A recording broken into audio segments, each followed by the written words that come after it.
여호와께서 사무엘에게 이르시되 내가 이미 사울을 버려 이스라엘 왕이 되지 못하게 하였거늘 내가 그를 위하여 언제까지 슬퍼하겠느냐. 너는 불에 기름을 채워가지고 가라. 내가 너를 베들레헴 사람 이새에게로 보내리니 이는 내가 그의 아들 중에서 한 왕을 보았느니라. 내가 어찌 갈 수 있으리이까? 사울이 들으면 나를 죽이리이다. 하니 여호와께서 이르시되 너는 암송아지를 끌고 가서 말하기를 내가 여호와께 제사를 드리러 왔다 하고 이새를 제사에 청하라. 내가 네게 행할 일을 가르치리니 내가 네게 알게 하는 자에게 나를 위하여 기름을 부을지니라. 사무엘이 여호와의 말씀대로 행하여 베들레헴에 이르매 성읍 장로들이 떨며 그를 영접하여 이르되 평강을 위하여 오시나이까?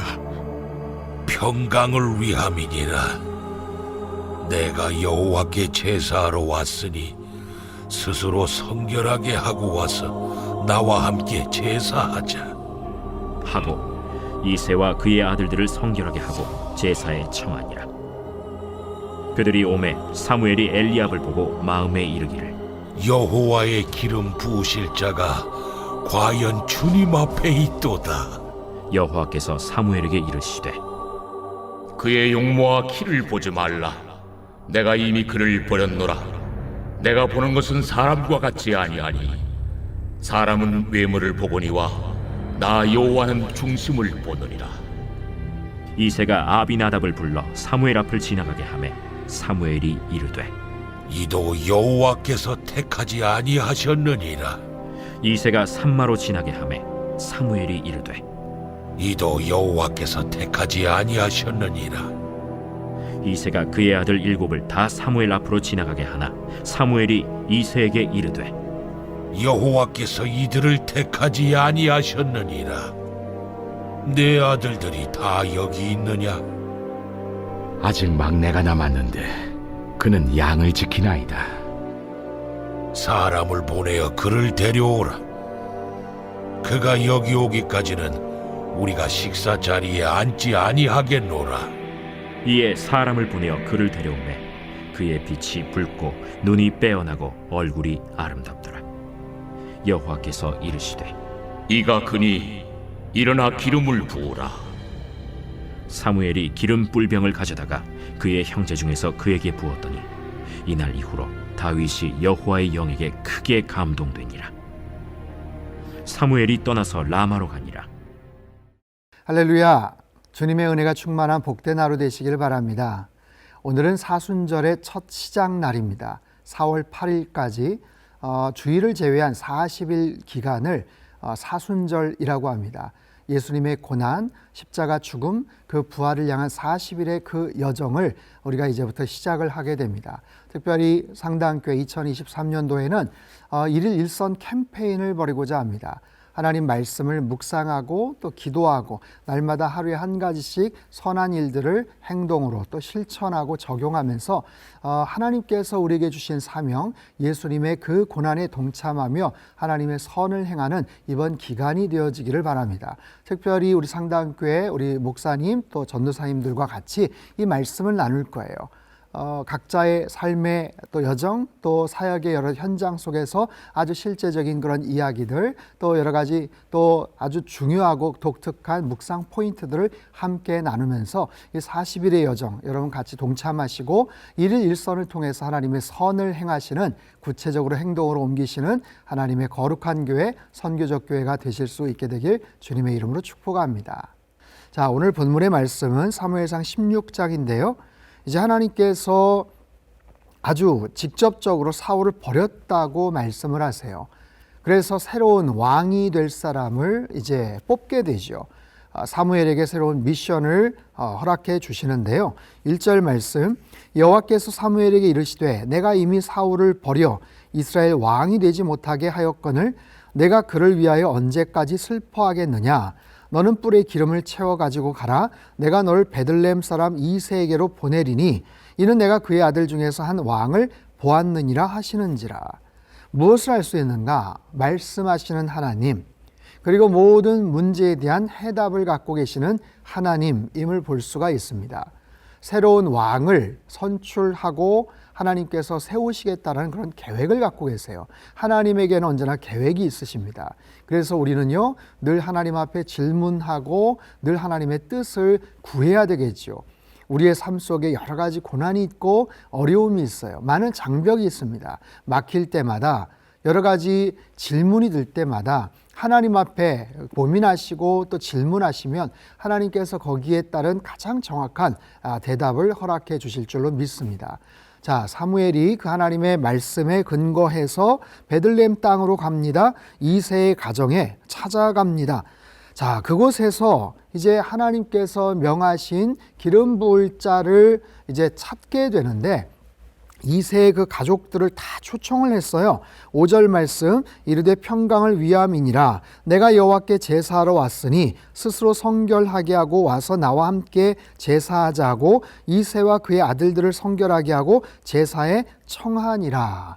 자, 이새에게는 8명의 아들이 있었는데 다윗을 제외한 7명의 아들이 그 자리에 있었습니다. 사무엘은 하나님의 정확한 뜻을 분별을 했고요. 정확한 지역, 정확한 사람, 그 가정까지 도착을 했어요. 근데 아직까지도 하나님이 정하신 인물이 누구인지는 아직 알지를 못하고 있습니다. 여러분, 사무엘은 가장 신실한 하나님의 사람이죠. 말씀의 사람, 기도의 사람 아니었습니까? 그런 사무엘이 하나님의 뜻을 어떻게 분별하는가? 사무엘뿐이겠습니까? 우리의 삶 속에서도 늘 우리의 영적인 고민은 하나님의 뜻을 어떻게 잘 알 수가 있을까? 거기에 대한 고민들을 참 많이 하게 되죠. 자, 굉장히 중요한 그런 교훈을 볼 수 있는데요. 하나님은 하나님의 뜻을 어떻게 우리에게 가르쳐 주시는가? 어떤 사람들이 하나님의 뜻을 그렇게 깨닫고 분별하는가? 가장 중요한 것은 하나님과의 관계 형성입니다. 하나님과의 온전한 관계, 깨끗하고 거룩하고 그냥 하나님께서 원하시는 그 뜻 가운데 순종할 수 있는 그런 관계, 하나님이 말씀하셨을 때 들을 귀가 있는 바로 그런 사람에게 하나님께서 말씀하시죠.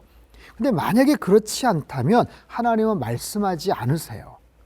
여러분, 사무엘상 앞부분에 보면 엘리 제사장은 충분히 하나님의 뜻을 분별할 수 있고 들을 수 있는 그런 수준의 그런 사람임에도 불구하고 하나님이 원하시지 않았어요. 엘리 제사장의 문제로 인해서 오히려 어린 사무엘에게 하나님이 말씀하시는 것을 보죠.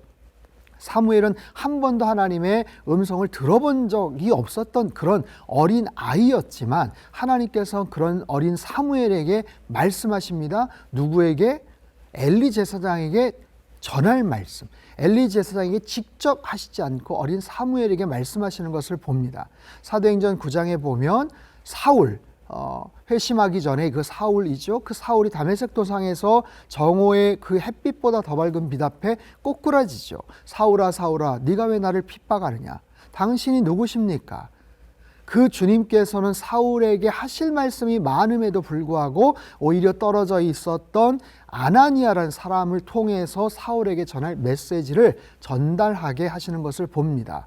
그래서 하나님과의 관계 형성이 굉장히 중요하다는 것을 알 수 있어요. 하나님 앞에서 들을 귀가 있는가, 준비되어 있는가, 순종할 수 있는가, 그런 사람들에게 하나님의 뜻을 가르쳐 주시더라.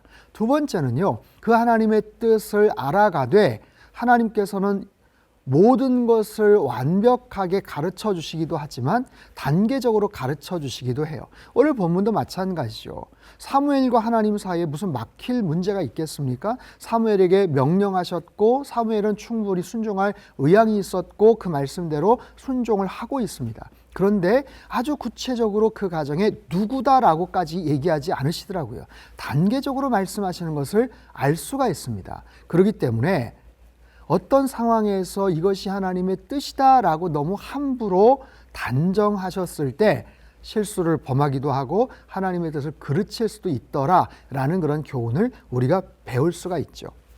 자, 7절 말씀, 여호와께서 사무엘에게 이르시되 그의 용모와 키를 보지 말라. 내가 이미 그를 버렸노라. 내가 보는 것은 사람과 같지 아니하니 사람은 외모를 보거니와 나 여호와는 중심을 보느니라. 아멘. 하나님은 중심을 보시죠. 사람은 외모를 보지만 하나님은 중심을 보시는 하나님. 우리의 모든 속내, 우리의 영혼 깊숙한 곳까지도 들여다보실 수 있는 그런 하나님, 그런 하나님에 반해서 우리는 한계가 많죠. 그렇기 때문에 외모를 보고 함부로 속단을 하거나 누군가를 판단하거나 누군가를 차별을 할 수도 있어요. 그러지 말라는 거예요. 그런 귀한 교훈을 우리에게 가르쳐 주시죠. 천하의 사무엘조차도 큰 실수를 범할 뻔하지 않았습니까? 그런 상황에서 하나님께서 아주 구체적으로 딱 간섭하셔서 막으시는 것을 볼 수 있어요. 결국에 사무엘을 통해서 소년 다윗에게 기름 붓는 장면이 나와요. 7명의 아들이 다 지나갔음에도 하나님이 마음을 주시지 않았거든요. 11절 또 사무엘이 이새에게 이르되 네 아들들이 다 여기 있느냐? 이새가 이르되 아직 막내가 남았는데 그는 양을 지키나이다. 7명 사인을 하나님이 주시지 않으시니까 혹시나 해서 이새에게 물어보죠. 야, 아들이 혹시 또 있니? 그랬더니 이새가 그제서야 얘기합니다. 막내가 아직 있습니다.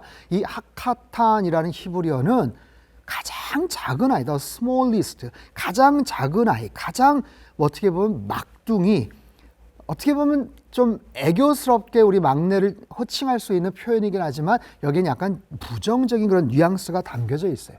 보잘것없는 아이, 천덕꾸러기, 별 볼 일 없는 그런 아이. 그런 아이, 왜 그 다윗이 그 자리에 참석하지 못했는지 구체적으로 알 수는 없지만 꼭 양을 쳐야 된다면 하필 막내 다윗이 꼭 쳐야만 했겠어요? 그럼에도 불구하고 어쨌든 그 자리에 참여하지 않았던 그 다윗을 다시 불러서 결국에는 그 다윗에게, 소년 다윗에게 기름 붓는 그런 장면이 마지막 13절에 소개가 되죠. 13절 사무엘이 기름 뿔병을 가져다가 그의 형제 중에서 그에게 부었더니 이날 이후로 다윗이 여호와의 영에게 크게 감동되니라. 사무엘이 떠나서 라마로 가니라.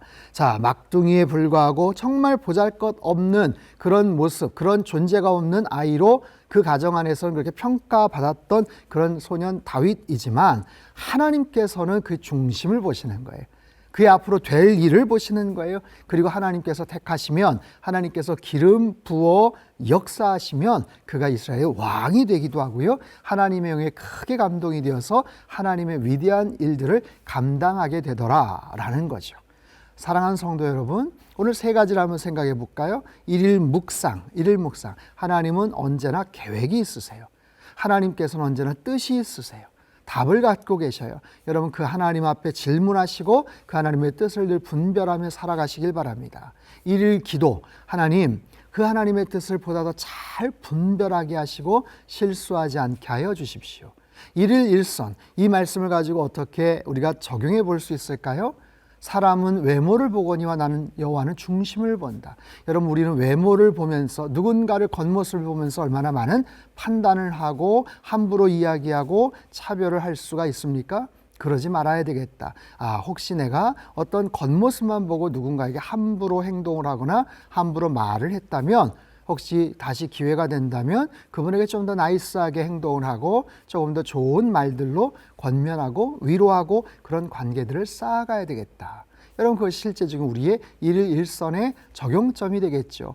사순절 기간 동안 여러분 일일 일선 한번 열심히 실천해 보시고 이것을 통해서 하나님의 선을 이루어 가시는 우리 상당교회가 되고 이번 은혜가 넘치는 사순절 기간이 되시길 주님의 이름으로 축복합니다. 기도하겠습니다. 하나님 아버지, 하나님의 말씀과 함께 사순절을 시작합니다. 하나님 뜻 안에서 날마다 주님의 뜻을 구하며 하나님의 뜻을 이루어가고 날마다 일일 일선을 통해서 하나님의 선을 행하는 하나님의 거룩한 교회, 우리 상당의 모든 식구들 다 될 수 있도록 주님 축복하여 주시옵소서. 더욱더 경건과 절제 그리고 나눔과 회복이 있는 예수님의 십자가와 부활의 아름다운 40일의 여정을 함께 걸어가는 이번 귀한 시간들 다 될 수 있도록 주님 축복하여 주시옵소서. 존귀하신 예수님의 이름으로 감사하며 기도합나이다. 아멘.